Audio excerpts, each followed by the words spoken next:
ஏரணி மாயனே என் குருநாதனே தாமரை பதிதனிலே அகிலம் தந்தாயே வைகுண்ட வாசனே.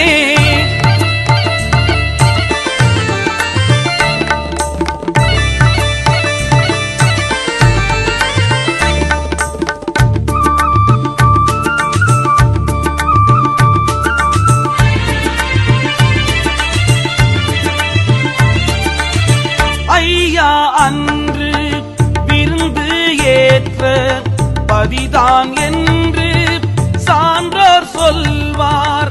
ஐயா அன்று விருந்து ஏற்ற பதிதான் என்று சான்றோர் சொல்வார். சித்திரையில் திருநாளாம் தாமரை பதிதனிலே சித்திரையில் திருநாளாம் தாமரை பதிதனிலே ஹரிகோபாலனை தந்த பதியாமே ஏரணி